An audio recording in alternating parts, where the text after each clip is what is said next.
Yes sir. Exactly ఇదే జరిగింది sir.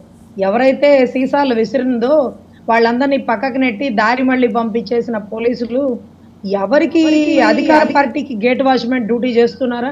ఈరోజు వర్మ గారు అంత దృఢంగా ఈరోజు ఎవరి ప్రాణమైనా ఒకటే, సాయి ధర్మతేజ్కి తగలబోయి ఈ బిడ్డకు తగిలింది ఎవరైనా ఒకటే.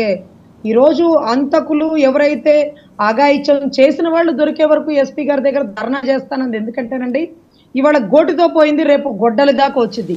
గొడ్డలంటే మీ అందరికీ బాగానే గుర్తుంది కదా, ఇంతవరకు అదే దొరకల పాపం, ముద్దాయిలే వేట దొరకల. సో ఇటువంటి పరిస్థితుల్లో ఇలాంటి పనికి మాలిన చెత్త ఆపేసి ప్రచారం చేసుకునేటట్టయితే చేసుకోవచ్చండి.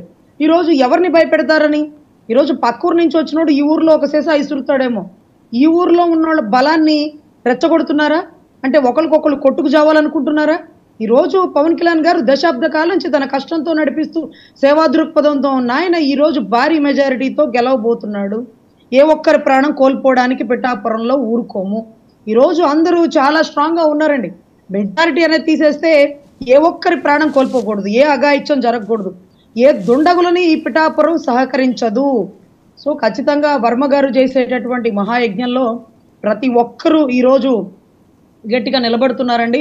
ఈరోజు ఎస్పీ గారి దగ్గర ధర్నా చేసి ఎవరైతే ఆ గాజు గ్లాసులు విసిరారో లేకపోతే ఆ మందు సీసాలు విసిరారో వాళ్ళని పట్టుకుని లోపలేయడమే కాకుండా వాళ్ళని పురమాయించిన వాళ్ళు, వాళ్ళకి సుపారీలు పేమెంట్లు ఇచ్చి పెంచి పోషిస్తున్న ఆ పులివెందల రౌడీ షీటర్లని పట్టుకోపోతే నెక్స్ట్ గాజు సీసాలే కాదండి, ఇంకా కూడా పెద్ద పెద్దవి వచ్చి మీద పడే అవకాశాలు ఉంటాయి.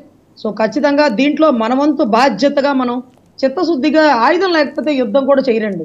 కానీ అట్లాంటిది ఈరోజు ఎంత దారుణంగా గాజు సీసాలు, ఈరోజు మందు సీసాలు ఇసురుతూ ఈరోజు ఆ బిడ్డకి రక్తసిక్తం అయిపోయింది. ఆ తల్లి ఏమనుకుంటది, ఎందుకురా మీకు ఈ ఎలక్షన్స్ ప్రచారాలు, పోతే ప్రాణం వెనక్కి వస్తుందా అని ఆ తల్లి వెనక్కి తగ్గించిద్దేమో అనుకుంటాడేమో వైసీపీ కార్యకర్త.